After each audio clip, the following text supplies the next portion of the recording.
तुम हर रोज़ मेरा कहते हो, मेरा घर, मेरी गाड़ी, मेरे कपड़े, मेरा परिवार, मेरा धर्म, मेरा देश। लेकिन क्या तुमने कभी रुककर सोचा कि सच में ये सब तुम्हारा है?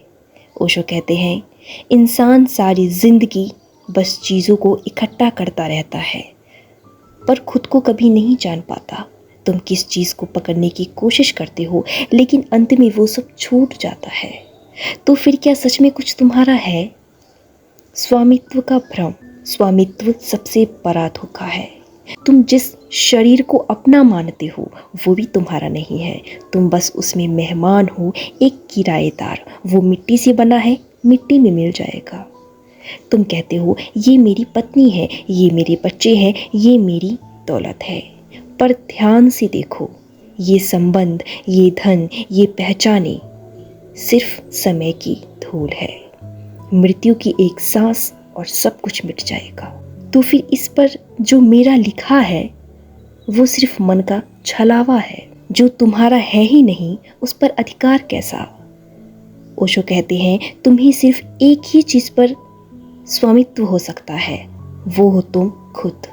तुम्हारा शरीर बदलता है, तुम्हारा मन बदलता है, तुम्हारी इच्छाएं बदलती है, लेकिन एक चेतना है जो साक्षी है, जो स्थिर है। स्वामित्व उसी का है जो स्वयं को जानता है। बाकी सब मूल्य, संबंध, सम्मान, पहचान, ये बस किराए की चीजें हैं।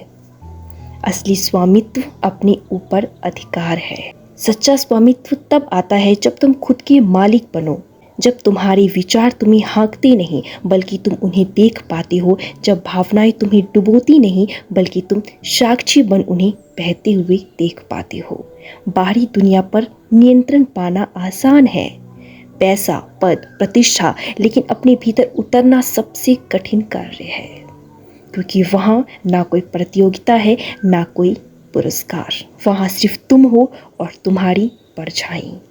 जो व्यक्ति अपनी वासनाओं, अपने डर, अपनी क्रोध की लहरों को पहचानने लगता है वो धीरे धीरे अपने भीतर के केंद्र की ओर बढ़ता है, और वही है असली स्वामित्व। स्वामित्व कोई वस्तु नहीं है, यह एक स्थिति है चेतना की, जहां तुम स्वतंत्र हो जाते हो।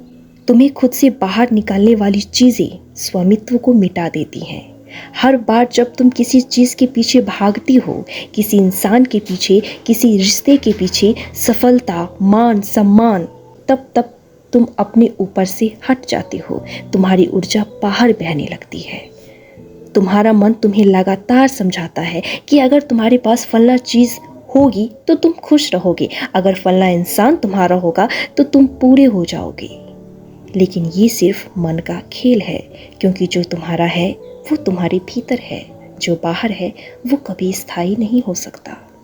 स्वामित्व तब होता है जब तुम हर परिस्थिति में केंद्रित रह सको, चाहे दुनिया कुछ भी कहे, तुम्हारा अंदर का आकाश शांत रहे। मृत्यु और स्वामित्व की सच्चाई। ओशो बार बार मृत्यु की याद दिलाते हैं, क्योंकि मृत्यु ही है जो तुम्हें सच्चा स्वामित्व दिखा सकता है। तुम जिसे अपना मानते हो, मृत्यु के साथ वो सब यही रह जाता है। तुम्हारा शरीर जो तुम्हारे साथ सालों रहा वो भी तुम्हारे साथ नहीं जाता। तो फिर क्या सच में ये सब तुम्हारा था? मृत्यु के आगे तुम सिर्फ अपनी चेतना के साथ होते हो, बाकी सब सिर्फ कल्पनाएं थी, एक अस्थायी सपना। ओशो कहते हैं, जो इस झूठे स्वामित्व को पहचान लेता है वो जीवन में पहली बार सच्चा मालिक बनता है, क्योंकि अब वो कुछ भी पकड़ने की कोशिश नहीं करता बल्कि सब कुछ बहने देता है।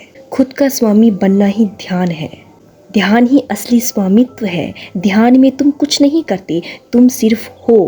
तुम ना कुछ पाने की कोशिश करते हो, ना कुछ छोड़ने की। तुम सिर्फ साक्षी बन जाते हो, अपने विचारों के, भावनाओं के, शरीर के। और धीरे धीरे तुम खुद के भीतर उतरने लगते हो, जहाँ ना कोई डर है, ना कोई लालच, ना कोई पहचान।